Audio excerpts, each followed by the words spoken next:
Yan, isa pong mapagpalang umaga po sa bawat isa po sa atin at nagagalak po kami na patuloy na makasama po kayo sa pag-aaral po ng salita ng Diyos ngayong umaga.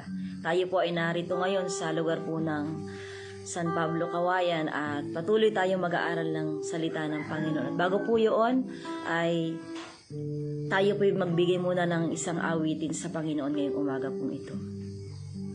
Awitin po natin yung The Steadfast Love of the Lord.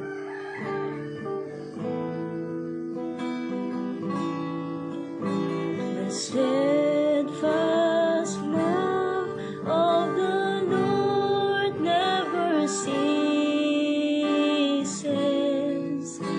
His mercies never come to an end.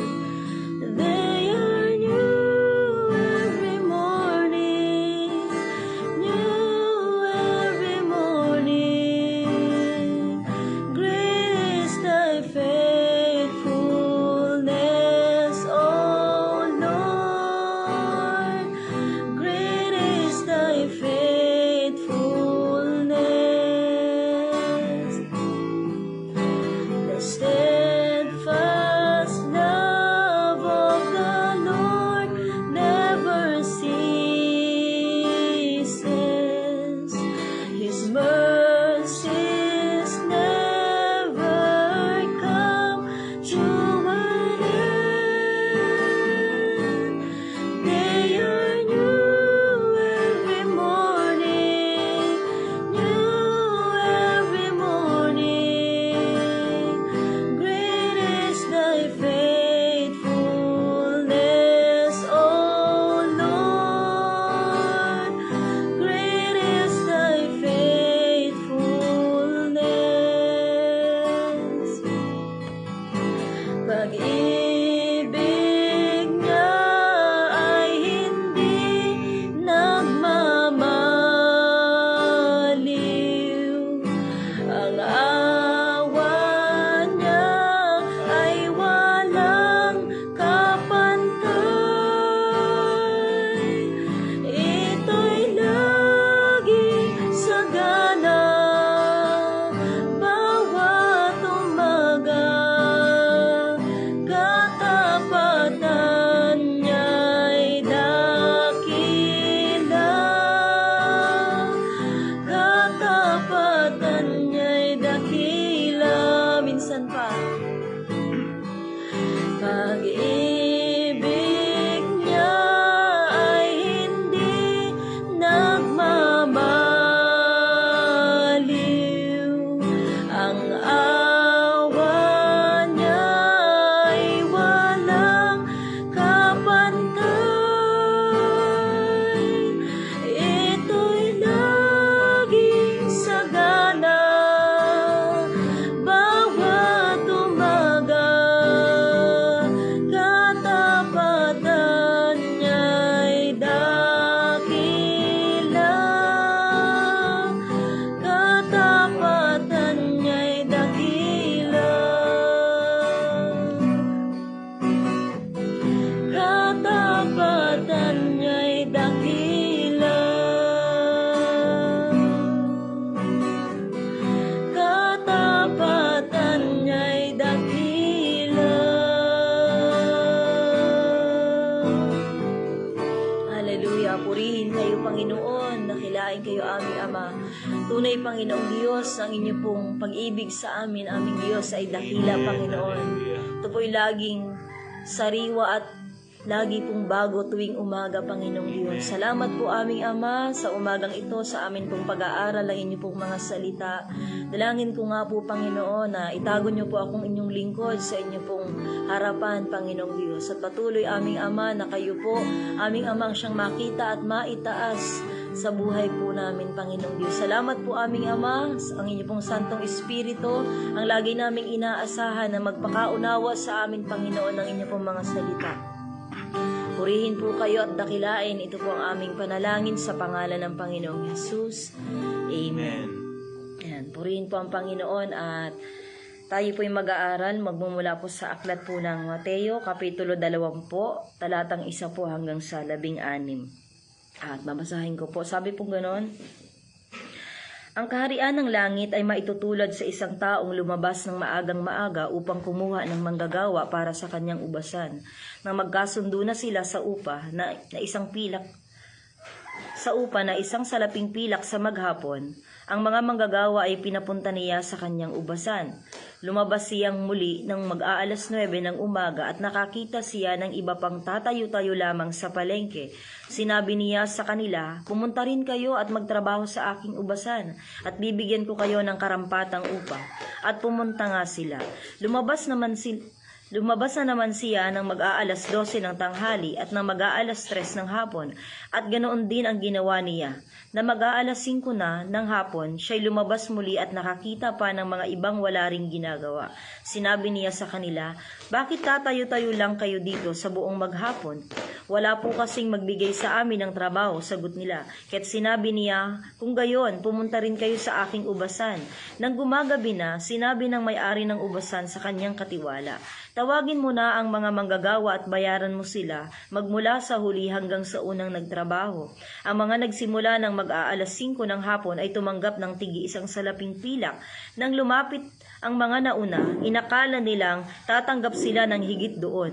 Ngunit ang bawat isa'y binayaran din ng tig-1 salaping pilak. Nang magkagayoy, nagreklamo sila sa may-ari ng ubasan.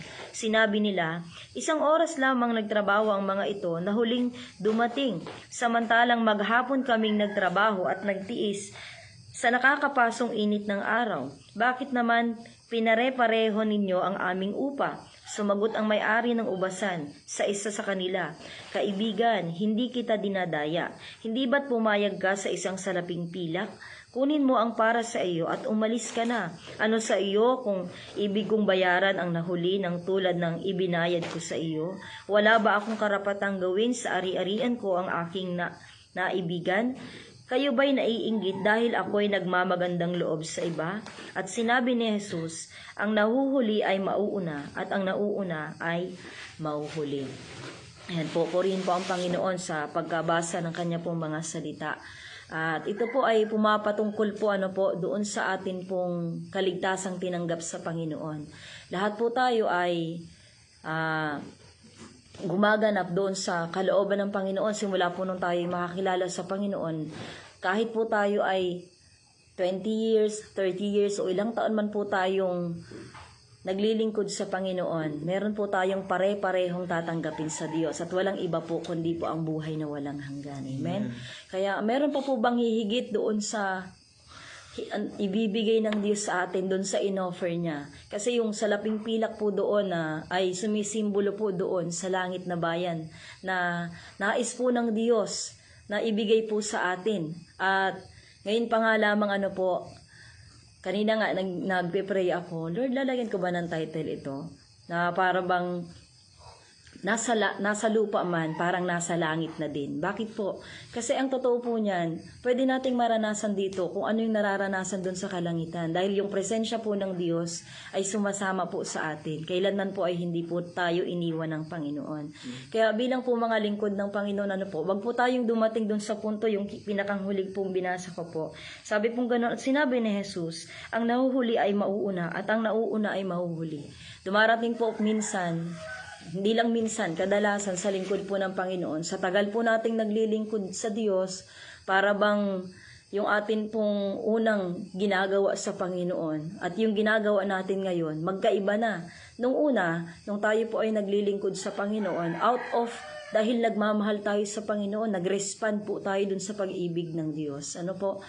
Kaya nga, hindi po pwedeng hanapan po natin yung pag-ibig lang natin sa Diyos at halimbawa, nakakaramdam po tayo ng parang nag-fade na yung pag-ibig natin sa Diyos. Sahanapin po natin sa pagmamahal natin sa Diyos. Hindi po natin yan masusumpungan doon. Saan po natin yung masusumpungan?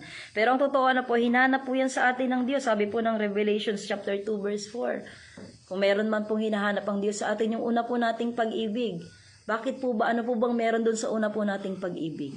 Yung una po nating pag-ibig, wala po tayong ibang naging response sa Diyos na magmahal sa Kanya. Kasi yung pag-ibig na naranasan natin sa Diyos, hindi natin mapantayan, hindi po natin maitulad sa anuman. Amen? Kaya nga, nung atin po naranasan yung dakilang pag-ibig ng Diyos, nagdulot po ito sa atin na tayo po ay maglingkod sa Panginoon, na parang wala na tayong pakialam kahit ano pa yung mayroon tayo ngayon. Hindi na natin tinignan yung estado natin.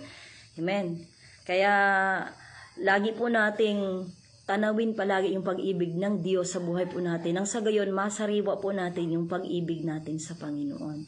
Wala pong ibang tanging paraan para sariwain po ang pag-ibig ng Diyos, kundi yung lagi po nating alalahanin yung ginawa niya para sa atin.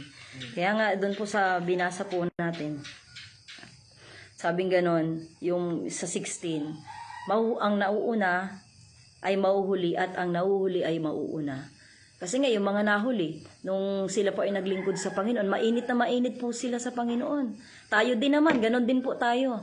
Pero paano ba natin, yun nga po paano ba natin mapapagningas palagi yung atin pong pag-ibig sa Diyos? Yun lang, sabi ko nga po sa inyo, walang ibang sikreto, kundi yung pag-ibig ng Diyos sa atin. Yung lagi nating maunawaan kung paano tayo minahal ng Diyos. Naniniwala po akong kaya dakilang pag-ibig ng Diyos kasi itatawid tayo nito hanggang sa dumating ang Panginoon. Kaya, ngayon, sabi pong ganon, yung binasa po natin dyan, yung patungkol dun sa mga nagtrabaho, patungkol sa upa, tapos nagresponde sila sa Panginoon, na magtatanggap na sila sa Panginoon. It speaks about, hindi lamang siya patungkol doon sa may nagbibigay, merong tatanggap. Ito po ay pumapatungkol po doon sa atin pong pakikipagrelasyon sa Diyos. Sabi nga, it concerns about the character and the attitude of the recipient of God's inheritance. Sabi nga ganon, yung inheritance natin, walang iba kundi po yung buhay na walang hanggan. Pero alam nyo po, kapag ibinaba pa po natin yan sa 2021, meron po isa po ditong nanay na para pong ang langit ay hindi pa sapat sa kanya. Meron po dyan, basahin po natin sa 20 at 21. Sabi pong ganun, lumapit kay Jesus, ang asawa ni Zebedeo, kasama ang dalawa niyang anak na lalaki. Lumuhod siya sa harapan ni Jesus upang sabihin ang kanyang kahilingan. Ano ang gusto mo? Tanong ni Jesus. Sumagot siya, kapag naghahari na po kayo, paupuin ninyo sa inyong tabi ang dalawa kong anak. Isa sa kanan at isa sa kaliwa. Kalain niyo po pagdating sa langit, sa kaharian ng Diyos, meron pong isang nanay, gusto pa rin i-safety yung kanya pong kalalagayan ng kanya pong mga anak. Tanda po natin pagdating po natin sa langit, hindi na po doon. Pagdating po natin, sabi nga pong ganoon sa salita ng Panginoon. Kung meron man po tayong tinanggap na glory, crown, darating po ang panahon, pag dumating tayo sa langit, nakita natin ang Diyos, ibabalik natin yun sa Kanya. Hindi na sa atin usapin kung sinong uupo sa kaliwaan ng Panginoon o doon sa kanan. Kasi ang totoo po, yung atin pong tinanggap na kaligtasan sa Panginoon at yung makasama natin sa Panginoon, sapat na at higit pa po yun. Amen. Kaya wala na po tayong mahanap pa. Kaya tandaan po natin ano po ba yung mayroon sa tao? Bakit kailangan nating laging magpakapuno sa banal na spirito? Sabing ganoon ng salita ng Diyos, magagawa lamang po natin ang kalooban ng Panginoon sa pamamagitan ng Kanya pong kapangyarihan at ng Kanya pong Santong Espiritu. Ang tao po, meron po tayong increasing greed, meron po tayong uncontentment, at lagi po tayo naghahanap ng puri dun sa atin pong ginagawa. Yan po yung sakit ng tao. Kahit po Kristiyano, dumarating sa ganyang punto. Lalo na po kapag tayo po ay walang ginagawang pananalangin sa atin pong paglilingkod sa Diyos, darating po parang makikita natin yung sarili natin. Katulad nung mga tumanggap yung nagtrabaho po ng una, yung umaga, merong tanghali, sinilip nila yung huli. Nakita nila yung pagod nila, yung haba ng panahon na kanila pong itinalaga para magtrabaho. Pero tandaan po natin pag sa Panginoon, hindi natin bibilangan ng araw yung sarili natin na naglilingkod. Kundi ang gagawin natin palagi, yung bawat umaga natin, isang pribilehiyong makapaglingkod sa Diyos. Isang pribilehiyong palagi pong makibahagi doon sa gawain ng Panginoon. Nakalain niyo po, isinama tayo ng Diyos sa bandera ng Kanya pong tagumpay. Ano pa po ba ang mahahanap natin doon? Ano po ba ang pwede pong itumbas natin doon sa regalo ng Diyos sa buhay po natin? Yung makasama na lang po natin siya araw-araw.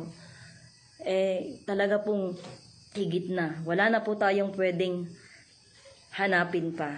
Kaya meron po ako ditong inilagay na po, 4 lamang po ito, pero mabilis ko na lamang pong tatalakayin.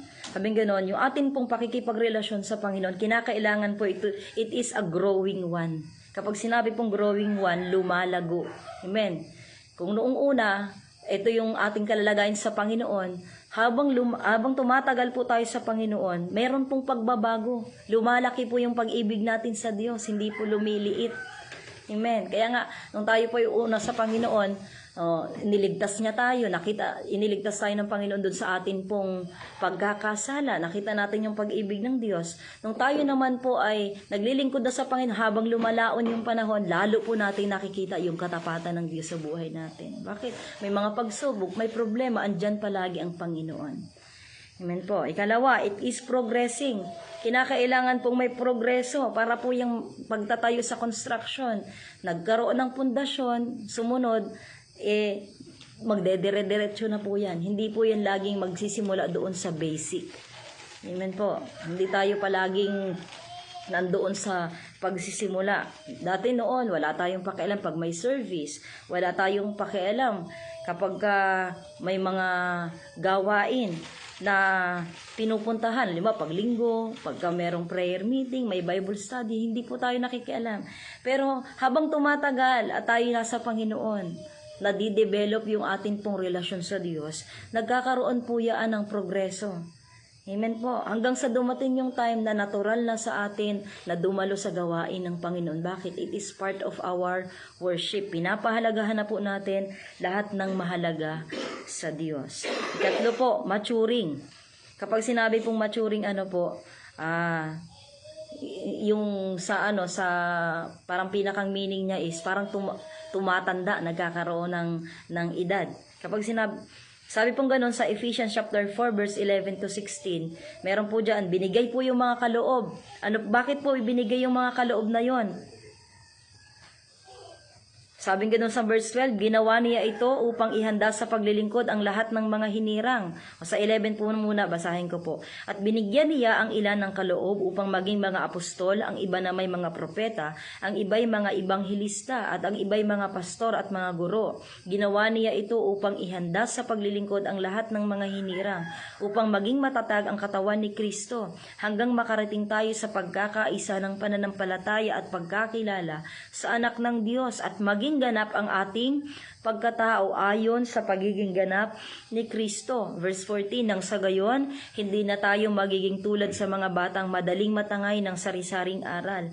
Hindi na tayo maliligaw ng mga taong ang hangad ay dalhin tayo sa kamalian sa pamamagitan ng kanilang katusuhan at panlilinlang. Sa halip, sa pamamagitan ng pagsasalita ng katotohanan sa diwa ng pag-ibig, tayo'y dapat maging lubos na katulad ni Kristo na siyang ulo nating lahat. Sa pamamagitan niya, ang buong katawan ay pinag-uugnay-ugnay ng mga kasukasuan na mula rin sa Kanya. At kung maayos na gumaganap ng tungkulin ang bawat bahagi, lumalaki ang katawan at pinapatatag nito ang sarili sa pamamagitan ng pag-ibig. Purihin ang Panginoon. Kalain niyo po tayo po bilang bahagi po ng body of Christ. Napakalaki po ng atin pong di ba minsan parang kapag meron tayong bitterness na nararanasan, parang akala natin ako lang naman to, hindi naman maapektuhan ng iba. Pero ang totoo dahil po tayo katawan ni Kristo, naaapektuhan po ang iba. Ngayon sabi pong ganun dyan, ginawa ng Diyos na maglagay ng mga tagapagturo po sa atin para po tayo ay tumatag. Kapag dumating na yung bagyo, yung anumang unos, hindi po tayo agad-agad na mahuhupay at matutumba. Kasi ando na po yung atin pong relasyon sa Panginoon na i-build na. Amen. Sa tutuusin, kahit hindi po natin hugutan yung sarili natin ng patotoo. Ang dami na pong patotoo sa Biblia na sila ay nagbigay ng buhay sa Panginoon. Iniwan nila yung kanilang mga tinatangkilik upang maglingkod sa Panginoon. Sila ay tinawag ng Diyos. Kaya huwag po tayong manghinawa sa Panginoon. Hanggang sa dumating ang Panginoon, alam ko pong aalalayan tayo ng Diyos. Katulad ng isang puno, kapag bata pa yan, nagkaroon ng bagyo, madali po yang matutumba at mapuputol. Pero pagmasdan po natin ang isang matandang puno na, kahit pa po bumagyo ng napakalakas, dahil po yung kanya pong katawan ay matibay na dahil nasa tagal ng panahon, hindi siya maigo po. Ngayon, ganun din po tayo sa Panginoon. Habang tayo po'y tumatagal sa Panginoon, pinapatatag po tayo ng Panginoon. Amen? Kaya sabi nga ganun, wala pong ibinigay ang Diyos sa ating pagsubok na hindi po natin kaya. Kapag minsan parang sa feeling po natin, nararamdaman natin parang hindi ko kaya tong pinagdadaanan ko ngayon. Alam niyo po, kasama po natin ang Diyos. Totoo niyan, the more na malaki po yung problema at pagsubok natin, the more na yung kaluwalhatian ng Diyos ay naihahayag po sa buhay po natin. Kaya kapag dumating yung pagsubok at problema, manalangin po tayo sa Panginoon. Wala po tayong ibang hantungan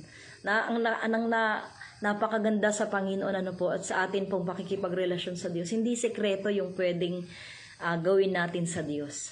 At hindi rin mahirap. Sa tutuusin kung sa sanlibutan, sabi nila basic.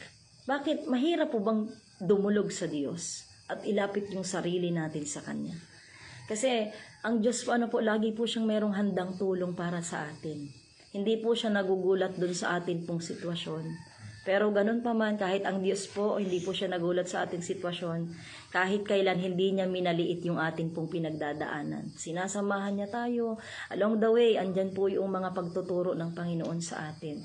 Ganun po tayong iginaid ng Panginoon. Hanggang sa maging lubos na katulad tayo ni Kristo. Amen. Kaapat po, fruit bearing. Yung atin pong relasyon sa Diyos, nagkakaroon po ito ng bunga.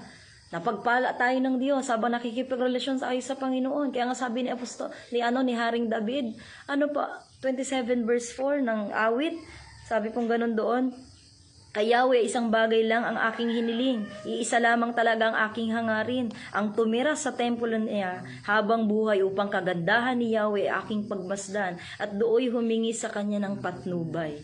Amen. Kasi wala pong ibang pinakamagandang lugar kundi sa presensya ng Panginoon. Amen po. Sa totoo po.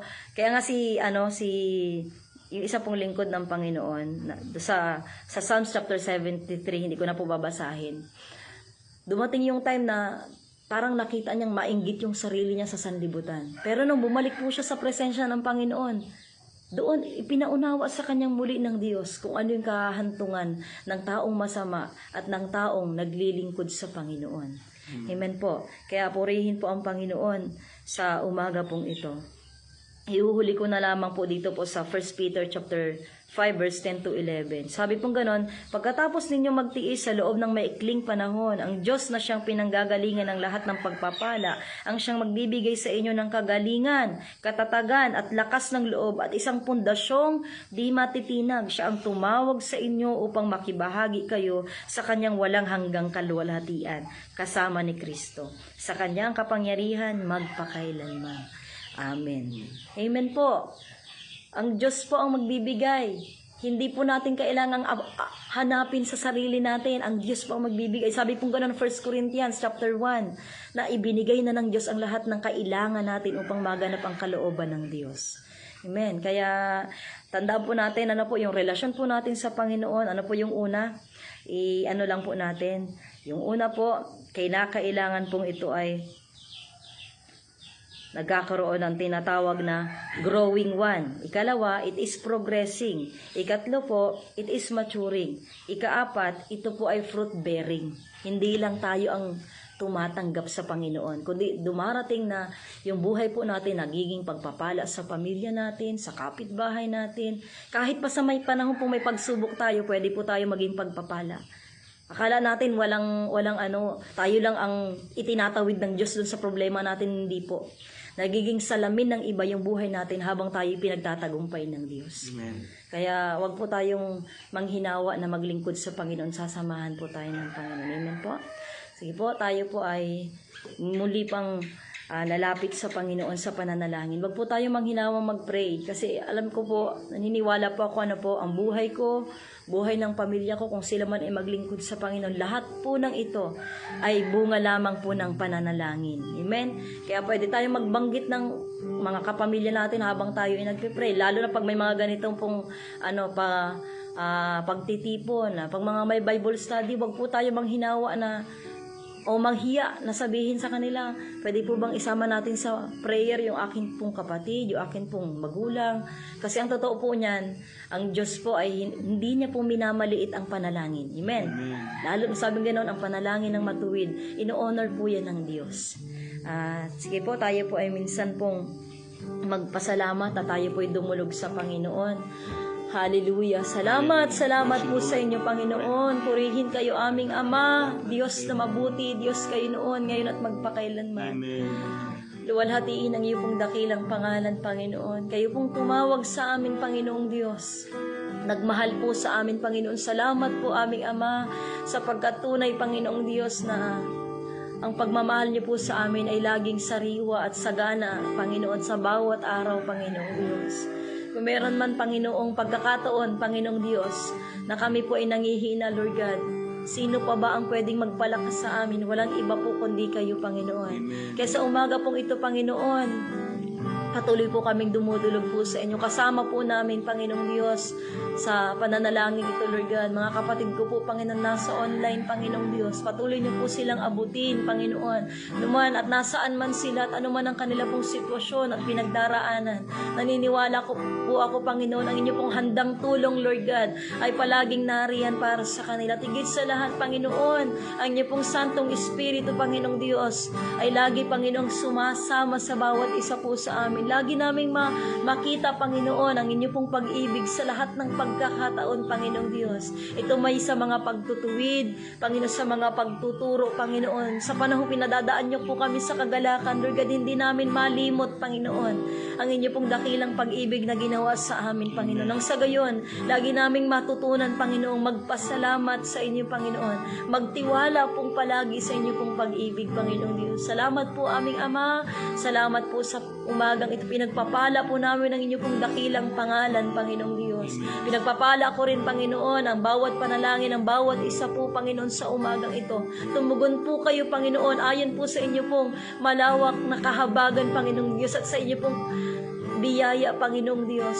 Tugunin niyo po ang bawat panalangin, Panginoon. Kung naaayon po ito sa inyo pong kalooban, Panginoon, mapangyari ang lahat ng ito, Panginoong Diyos. Salamat po, aming Ama. Sa buong maghapong ito, dalangin po namin ang kalakasan. Dalangin po namin, Panginoong Diyos, ang inyo pong mayamang pagsama, Panginoon, pagsagana ng pagkilos ng inyo pong banal na spirito ay maranasan po ng bawat isa po sa amin, Panginoong Diyos. Pinagpapala din namin, Panginoon, ang Door of Faith Church, Panginoong Diyos, sa lahat po ng distrito nito, Panginoon, mula sa District 1 hanggang District 9, Panginoong Diyos. Pinagpapala namin ito, Panginoon. Pinagpapala namin ang aming Superintendent, Pastor Joseph Masaredo, Panginoon, sa kabuuan ng kanya pong pamilya, Panginoong Diyos. Samahan niyo sila, pagpalain niyo pong kanila pong mga buhay, Panginoong Diyos. Hayaan mo, Lord God, ng bawat mga lingkod po ninyo, Panginoon, ay laging maranasan, Panginoon, ang pagsagana ng inyo pong kapangyarihan, Panginoon. Lord God, ang totoo niya, ng bawat mga lingkod po ninyo, wala po kaming ibang inaasahan, Panginoong Diyos, kundi ang inyo pong kapangyarihan sa buhay po namin, Panginoon. Kaya pagpalain niyo po ang mga lingkod niyo pong ito, mga district supervisor mula sa District 1 hanggang sa District 9, Panginoon. Patuloy, Lord God, na kayo po ang pumilos, Panginoon, sa buhay po nila, Panginoong Diyos. Hayaan mo, Lord God, na patuloy, aming Ama, na hindi sila manghinawa. Ang kalakasan nila, Panginoong Diyos, ay laging magmula po sa inyo, Panginoong Diyos. Kayo po ang laging umaliw sa lahat po, Panginoon, ng inyo pong mga lingkod, Lord God, maging sa mga nakikinig sa umagang ito, Panginoong Diyos. At sa bawat isa po sa amin, Panginoon, patatagin niyo po kami, aming Ama. Hayaan niyo pong magkaroon ng maturing state ang amin pong relasyon sa inyo, Panginoon. Hanggang sa ito po'y magbunga, maging pagpapala kami, Panginoong Diyos. Hanggang sa kayo po'y bumalik, Panginoon, abutan niyo po kami, Panginoon, na naglilingkod sa inyo, aming Ama. At patuloy, aming Ama, na ang aming relasyong tinanggap sa inyo, Panginoong Diyos. Kaligtasang tinanggap po namin sa inyo. Magpapatuloy po ito dyan kapag kami nandyan na sa langit na bayan. Salamat po sa inyo, Panginoon. Purihin kayo. Pinagpapala namin, Panginoon, ang araw na ito. Ingatan niyo po ang bawat isa sa amin, Panginoong Diyos. Pagpalain niyo rin po ang gawaing ito, Panginoong Diyos. Devotion tuwing umaga, Panginoong Diyos. Patuloy, aming Ama. Kalwalhatian niyo lamang, Panginoon, ang siyang maihayag palagi sa gawain pong ito, Panginoong Diyos. Purihin po kayo, aming Ama. Dakilain po kayo sa inyo pang mataas na kapurihan at pagluwalhati sa tanging pangalan ng aming Panginoong Jesus. Amen. God bless po sa bawat isa po sa atin. Magandang umaga po muli.